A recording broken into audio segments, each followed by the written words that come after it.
দর্শক বন্ধু ওয়াটি dot Bongaon YouTube চ্যানেলের পক্ষ থেকে আপনাদের সবাইকে জানা রবিবারের সকাল। আশা করি সবাই ভালো আছেন। আমি কুণাল আছি। আজকে আপনাদের একটা রাস্তা আপনাদের দেখাবো। বনগাঁ পূর্বপাড়া 18 নম্বর ওয়ার্ড 19 নম্বর ওয়ার্ডে ঠিক মাঝখান দিয়ে চলে গেছে রামনগর রোড। যে রাস্তাটা আপনারা দেখছেন এটা কিন্তু চলে গেছে যশোর রোড, বারুরপল্লী মাঝের পাড়াতে মিশেছে। আর ঠিক পেছনে চলে গেছে ঝাউডাঙ্গা বেরিগোপালপুর রাস্তা চলে গেছে। আজকে দেখাবো এই রাস্তার একটা সমস্যা কি। রাস্তাটা সবই ভালো আছে, পাশে আছে নগেন্দ্রনাথ বিদ্যাপীঠ নগেন্দ্রনাথ বিদ্যাপীঠ হাই স্কুল, সেই সাথে কিন্তু আছে ড্রেন, সবই ভালো আছে। কিন্তু রাস্তার একটা সমস্যা হচ্ছে এখানে বাম্পার নেই, টার্নিং মোড়, প্রতিনিয়ত অ্যাক্সিডেন্ট হয়। সেই রাস্তার আজকে আপনাদেরকে দেখাবো। আর বনগাঁ পৌরসভা এবং পিডাব্লিউর কোনো ভ্রুক্ষেপ নেই এই জায়গাটা নজর দেওয়ার জন্য। তা আশা করব এই যে জায়গাটা আপনাদের দেখাবো বনগাঁ 18 নম্বর ওয়ার্ড 19 নম্বর ওয়ার্ডের দুটোর মাঝখান থেকে চলে গেছে রামনগর রোড। আর এই রোডটা কিন্তু আজকে আপনাদের সঙ্গে তুলে ধরছি। আর আপনারা দেখছেন বনগাঁ পূর্বপাড়া থেকে আর কবরখোলা আর নগেন্দ্রনাথ বিদ্যাপীঠ হাই স্কুলের পাশে কিন্তু এই রাস্তাটা চলে গেছে। কিন্তু এই রাস্তা হচ্ছে পাম্পার নিয়ে আজকে আমার এই ভিডিও। তা শুরু থেকে সবাইকে ধন্যবাদ জানাই। যে কেমন হয়েছে ভিডিও অবশ্যই লাইক কমেন্ট শেয়ার করবেন।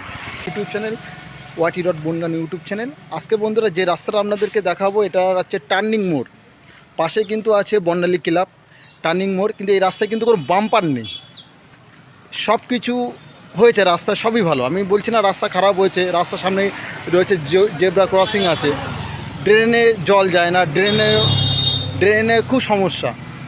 তা বলবো বনগাঁ পৌরসভা এবং পিডাব্লিউ যারা আছে তারা কিন্তু এই জায়গাটা কিন্তু কোনো রকম ভ্রুক্ষেপ করে না। এই টার্নিং মোড়টা কিন্তু এই যে টার্নিং মোড়টা স্কুলের সামনে কিন্তু থাকার দরকার, কিন্তু বাম্পার, কিন্তু সে বাম্পারটা কিন্তু নেই, দেয়নি। নিয়ত অ্যাক্সিডেন্ট হচ্ছে, নিয়ত, শুধু টোটো, অটো, বাস, লরি, মোটর সাইকেল বিশেষ করে, কিন্তু কোনো রকম কিন্তু ভ্রুক্ষেপ করে না। এখানে কিন্তু অন্তত একটা বাম্পার থাকার দরকার, কিন্তু বাম্পার কিন্তু দেয়নি। তা ভিডিওর মাধ্যমে আপনাদেরকে বলবো এবং ভিডিওটা আপনারা শেয়ার করবেন, যদি এই স্কুলের সামনে যদি একটা বাম্পারের ব্যবস্থা করা যায় তাহলে কিন্তু সবার দিক থেকে মঙ্গল হবে। বেশি দূর দেখাবো না, অল্পর মধ্যে ভিডিওটা শেষ করব। তা আপনাদেরকে একটা জিনিস, আমি লোকেশনটা আপনাদেরকে বলে দিচ্ছি। ডান দিকে যেটা দেখছেন সেটা 18 নম্বর ওয়ার্ড, আর বাঁ দিকে আছে কিন্তু 19 নম্বর ওয়ার্ড। আর যে রাস্তাটার মধ্যে আপনাদেরকে দেখাচ্ছি এটা কিন্তু আছে বনগাঁ পূর্বপাড়া। এর সামনে যে বিল্ডিংটা আপনারা দেখছেন এটা কিন্তু নগেন্দ্রনাথ বিদ্যাপীঠ।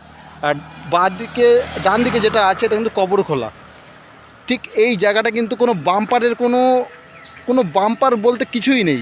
আগে বাম্পার ছিল, যখন সিপিএমের আমলে বাম্পার ছিল, কিন্তু বর্তমান যে সরকার চলছে সেই সরকার আমলে কিন্তু এখানে কিন্তু বাম্পারের কোনো ব্যবস্থাই করি না। বর্তমান যে পৌরসভা রয়েছে সে পৌরসভার থেকে কিন্তু এখানে কিন্তু কোনো বাম্পারের কোনো ব্যবস্থা নেই। নিয়ত অ্যাক্সিডেন্ট হচ্ছে। তা অল্পের মধ্যে ভিডিওটা শেষ করলাম। যা আশা করব যে ভিডিওটা আপনাদের সবাই ভালো লেগেছে। আর আমি কুণাল ছিলাম, ধারাবর্ষ আপনাদের প্রিয় বন্ধু। আর এই যে জেব্রা ক্রসিং স্কুলের সামনে এই জেব্রা ক্রসিং করে দিয়েছে এই যে নগেন্দ্রনাথ বিদ্যাপীঠ হাই স্কুল, এখানে অন্তত একটা বাম্পার থাকার দরকার আছে। তা ভিডিওটা কেমন লাগলো অবশ্যই আমাকে জানাবেন। আর এখানে ভিডিওটা শেষ করছি। সবাই ভালো থাকবেন, ধন্যবাদ।